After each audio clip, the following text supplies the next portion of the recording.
Hello friends, आप सभी का स्वागत है मेरे यूट्यूब चैनल स्वर्ण पाठशाला पर।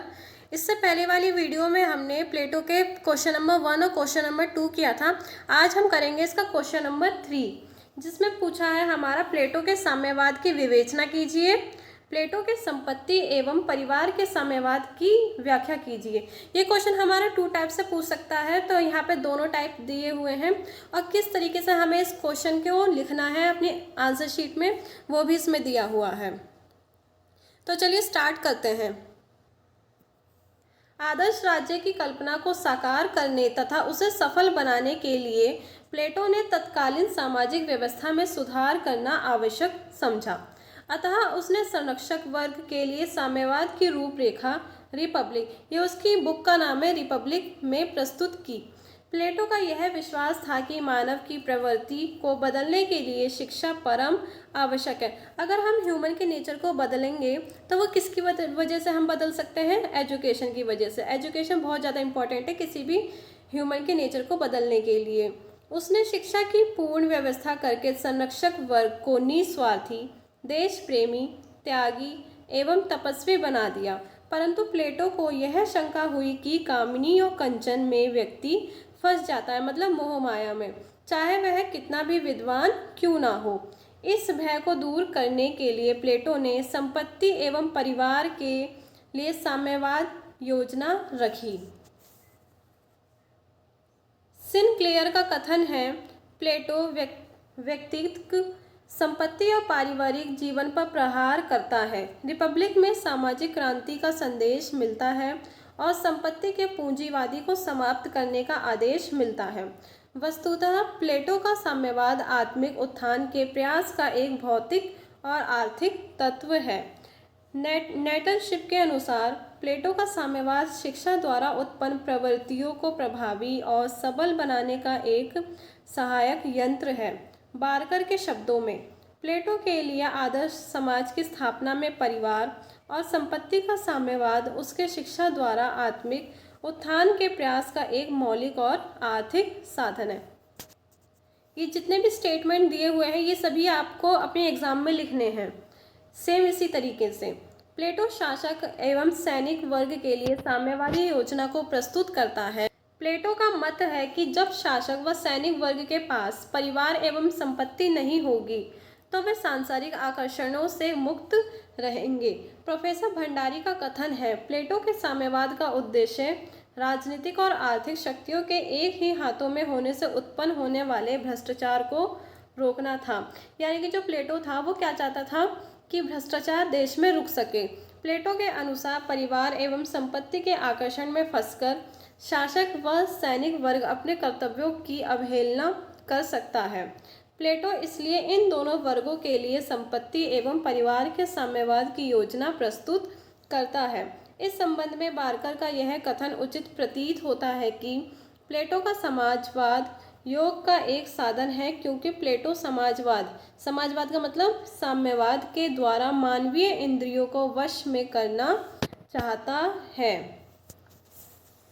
मानवीय विकृति अथवा उसे पथ भ्रष्ट करने वाली दो ही वस्तुएं हैं, संपत्ति और परिवार। इन्हीं दोनों की वजह से क्या होता है, वो जो मानव होता है वो अपने रास्ते से भटक जाता है। प्लेटो इन दोनों को ही शासक तथा सैनिक वर्ग से अलग कर देता है। शासक मतलब जैसे राजा महाराजा जो होते हैं, जो शासन करते हैं, और सैनिक वर्ग जो हमारी रक्षा करते हैं। इनके अलग होने पर व्यक्ति एक साधु अथवा संत के रूप में अपनी आजीविका का संचालन करेगा। वह माया मोह के बंधनों से मुक्त होकर एक आध्यात्मिक एवं नैतिक जीवन व्यतीत करेगा। प्लेटो का कहना था कि जब शासक और सैनिक वर्ग इन दोनों मतलब संपत्ति और परिवार से अलग हो जाए, माया मोह से दूर हो जाए, तो वह एक अच्छा जीवन व्यतीत कर सकता है। प्लेटो का साम्यवाद पूर्णतः मौलिक नहीं था। इससे पूर्व भी यूनान में साम्यवाद का प्रवेश हो चुका था। स्पार्टा में संपत्ति का प्रयोग सामूहिक रूप से होता था। वहाँ पर सार्वजनिक भोजनालयों एवं जलपान गृहों की व्यवस्था थी। इनमें स्त्रियों, पुरुषों और बच्चों को समान रूप से भोजन प्राप्त होता था। आगे देखते हैं आगे क्या कह रहा है। पाइथागोरस के आश्रम में भी यह व्यवस्था थी कि मित्रों के बीच सभी वस्तुएं साझी होनी चाहिए। प्लेटो ने संपत्ति व परिवार के साम्यवाद की निम्नलिखित योजना प्रस्तुत की। अब वो बताएगा संपत्ति का साम्यवाद क्या होता है। प्लेटो पतोन्मुख एथेंस की दशा सुधारना चाहता था। उसका यह मत था कि स्पार्टा के शासन एथेंस में भी एक व्यक्ति एक कार्य करे, अर्थात सैनिक वर्ग या शासक वर्ग अपना अपना कार्य करें, उन्हें अन्य कार्य ना करना पड़े। ये दोनों वर्ग यदि संभल जाएं तो प्लेटो का विश्वास था कि एथेंस तथा अन्य यूनानी राज्यों को भी दशा सुधर जाएगी। अतः उसके इन दोनों वर्गों के लिए ही अपनी योजना रखी। फिर भी उसे शंका थी कि मानव के मस्तिष्क पर केवल स्वामित्व मात्र से, चाहे वह मकान का हो या भूमि का, एक विशेष प्रभाव पड़ता है। उनका मन संपत्ति अपनी ओर मोड़ लेती है। यह बात राज्य के हित के विरुद्ध है, व्यक्तित्व निष्ठा सार्वजनिक निष्ठा के विरुद्ध होती है।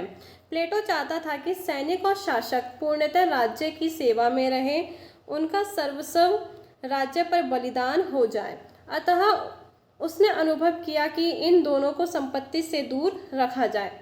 फोस्टर के शब्दों में प्लेटो का संरक्षक वर्ग को सामूहिक रूप से संपत्ति का स्वामित्व ग्रहण करना नहीं, वरन इसका त्याग करना है। आर्थिक और राजनीतिक तत्व का एक हाथ में होना भी देश के हित में घातक सिद्ध होता है। इससे जनता का शोषण प्रारंभ होता है। अतः उसने शासक वर्ग से आर्थिक सत्ता छीनकर उत्पादक वर्ग को दे दी और उसे उत्पादक वर्ग को राजनीति से वंचित कर दिया। प्लेटो संपत्ति का साम्यवाद प्रस्तुत करते हुए कहता है, शासक व सैनिक वर्ग के पास केवल उतनी संपत्ति होगी जितनी कि उनके जीवन के लिए अनिवार्य है। मतलब उतनी संपत्ति होनी चाहिए इंसान के पास जितनी उसके जीवन के लिए जरूरी है। उन्हें डेरों में नहीं रहना चाहिए, चांदी सोना नहीं छूना चाहिए, सार्वजनिक भोजनालयों में भोजन करना चाहिए, उनके पास कोई घर नहीं होना चाहिए, न गोदाम होना चाहिए। प्लेटो उत्पादक वर्ग को भी सीमित रूप में संपत्ति का अधिकार देता है। इस वर्ग के लोग राज्य के कठोर नियंत्रण व निरीक्षण में ही व्यक्तिगत संपत्ति रख सकते हैं। इतना आया आपको समझ में? आगे कह रहा है, प्लेटो ने संपत्ति का साम्यवाद एक निश्चित राजनीतिक उद्देश्य से प्रतिपादित किया था। इसकी पुष्टि सेबाइन ने इन शब्दों में की है। प्लेटो की दृढ़ मान्यता थी कि शासन के ऊपर धन का बहुत बुरा प्रभाव पड़ता है। इस बुराई को दूर करने का प्लेटो को यही उपाय सूझा कि जहाँ तक सैनिकों और शासन का संबंध है, धन का ही अंतर कर दिया जाए। प्लेटो आर्थिक समानता प्राप्त करने के लिए शासन का उपयोग नहीं करता है, वह शासन के एक विक्षोभकारी तत्व को हटाने के लिए आर्थिक समानता स्थापित करता है। ये किसका साम्यवाद था? संपत्ति का साम्यवाद। अब हम पढ़ेंगे परिवार अथवा पत्नियों का साम्यवाद। परिवार अथवा पत्नियों का साम्यवाद। प्लेटो परिवार को भी बंधन का कारण समझता था। परिवार का आकर्षण भी व्यक्ति के सार्वजनिक कार्यों में बाधक होता है। अतः उसने पत्नियों का साम्यवाद आदर्श राज्य में रखा। प्लेटो शासक वर्ग को प्रत्येक परेशानी से दूर करना चाहता था। जिन कार्यों से संरक्षक वर्ग की बुद्धि राज्य कार्य से हट सकती थी, उन्हें प्लेटो समाप्त कर देना चाहता था, ताकि संरक्षक वर्ग समस्त प्रलोभन से दूर रहे। धन या संपत्ति के साम्यवाद से उसका लक्ष्य अधूरा ही रह सकता था। अतः उसने संरक्षक वर्ग को परिवार के भरण पोषण की चिंता से दूर कर दिया। आगे कह रहा है, उसने पत्नियों के साम्यवाद का रिपब्लिक में संपत्ति के साम्यवाद की अपेक्षा अधिक विस्तार से वर्णन किया है। प्लेटो का यह विश्वास था कि संपत्ति की अपेक्षा मनुष्य परिवार की ओर अधिक आकर्षित होता है। वही मनुष्य में अनेक प्रलोभन जगाता है। संपत्ति की आवश्यकता भी मनुष्य को परिवार के भरण पोषण के लिए ही होती है। अतः वह स्वार्थ सिद्धि के लिए प्राण प्रण से जुट जाता है। राजकाज के कार्य में वह दत्तचित्त से तब तक नहीं जुट सकता जब तक संपत्ति के साथ साथ उसके पारिवारिक जीवन का भी अंत ना हो। प्लेटो ने रिपब्लिक में जहाँ पत्नियों के साम्यवाद का खुलकर वर्णन किया है, वहाँ उस पर उठने वाले सभी अपेक्षों का उत्तर भी दिया है। पत्नियों के साम्यवाद की योजना के अंतर्गत प्लेटो शासकों और सैनिकों को पत्नियां रखने का निषेध करता है। मतलब प्लेटो चाहता है कि जो शासक वर्ग है और सैनिक वर्ग है वो पत्नियों को ना रखें, यानी कि विवाह ना करें। हरमन के शब्दों में प्लेटो शासकों और सैनिकों को ना तो विवाह करने की आज्ञा देता है और न पति और पत्नी के रूप में संबंध स्थापित करने की। वह राष्ट्र के लिए उत्तम संतान उत्पन्न कराना चाहता था, जैसा कि स्पार्टा में होता था। प्लेटो का कथन था, परिवार मानव प्रतिभा के विकास में एक बाधा उत्पन्न करता है। सभी परिवारों के साधन विकसित नहीं होते हैं, अतः बच्चों का पालन पोषण एवं शिक्षा दीक्षा उचित रूप से नहीं हो पाती है।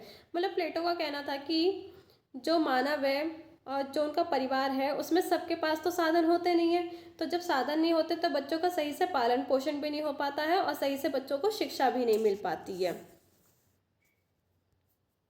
प्लेटो चाहता था कि स्त्रियों को भी संरक्षक में स्थान दिया जाए। स्त्रियों को भी संपत्ति एवं विवाह संबंध स्थापित करने या संतान के पालन पोषण का भार न सहना पड़े। प्लेटो का मत था, स्त्रियां सबकी समान पत्नियां होंगी, इनकी संतानें भी समान रूप से सबकी संतानें होंगी। ना तो माता पिता अपने संतान को जान पाएंगे और ना संतान अपने माता पिता को। आज भी अनेक ऐसी संतानें हैं जिनके पिता के नाम पर नामालूम अननोन लिख दिया जाता है। मतलब जिसके पिता के बारे में कुछ पता ही नहीं होता है, पर माता का नाम अवश्य ऐसे बच्चे जानते हैं। प्लेटो बच्चे को भार राज्य पर सौंपना चाहता था। राज्य ही उनका लालन पालन करे तथा शिक्षा दीक्षा चलाए, जिससे वे राज्य को ही अपने माता पिता समझे।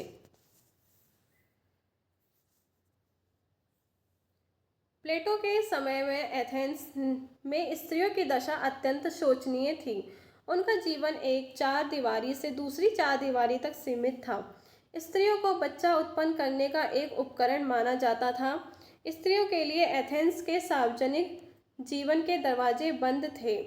प्लेटो स्त्रियों को इस दीनहीन जीवन से मुक्ति दिलाना चाहता था। वह स्त्रियों को घर की चार दीवारियां तोड़ने का परामर्श देता है। प्लेटो परिवार के साम्यवाद की योजना को प्रस्तुत करते हुए कहता है कि जब शासक व सैनिक वर्ग को बच्चे की आवश्यकता हो तो राज्य द्वारा इन दो वर्गों के लिए एक मेले का आयोजन किया जाए। इस मेले में उचित आयु के स्त्री पुरुषों को अल्पकालीन विवाह सूत्र में बांधा जाए। प्लेटो का परामर्श है कि इस प्रकार के संसर्ग में के बाद उत्पन्न होने वाले बच्चों का पालन पोषण राज्य द्वारा संचालित शिशु गृहों में किया जाना चाहिए। प्लेटो का यह भी विचार है कि ऐसे बच्चों की शिक्षा का कार्य जन्म से पूर्व ही शुरू हो जाना चाहिए।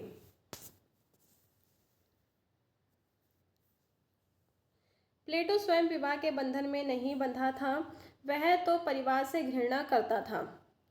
प्लेटो ने खुद शादी नहीं की थी। बारकर का उसके मनोभावों के संबंध में कथन है, प्लेटो के लिए अपना घर, जिसे हम इतना प्रिय समझते हैं, किसी भी दशा में एक स्वर्ग ना था। जैसा हम अपने घर को स्वर्ग समझते हैं तो वो प्लेटो के लिए ऐसा नहीं था। सेबाइन का मत है, प्लेटो संपत्ति के समान ही विवाह का उन्मूलन कर देता है। यहाँ भी उसका यही उद्देश्य है कि यदि शासक परिवार के प्रति अनुरक्ति रखेगा तो वह राजकाज की ओर पूरा ध्यान ना दे सकेगा। अब पढ़ेंगे हम प्लेटो के साम्यवाद की विशेषताएं।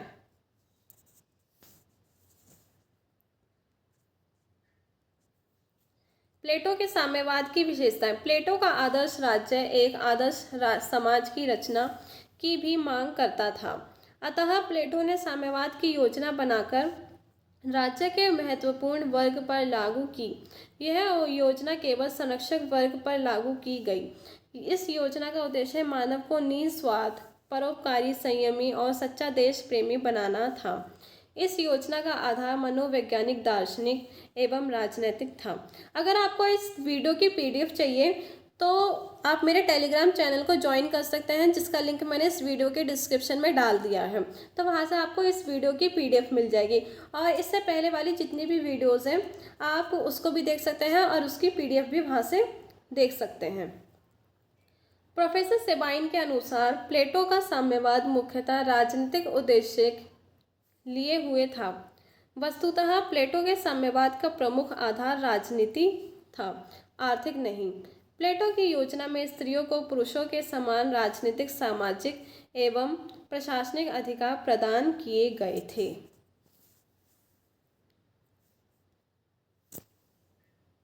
सभी क्षेत्रों में स्त्रियों को पुरुषों के समान बना दिया था और तथा उनके लिए समान शिक्षा का समान कार्यों की व्यवस्था की गई थी। स्त्रियों का साम्यवाद उन्नत, हृष्ट-पुष्ट एवं होनहार संतान उत्पन्न करने के लिए किया गया था।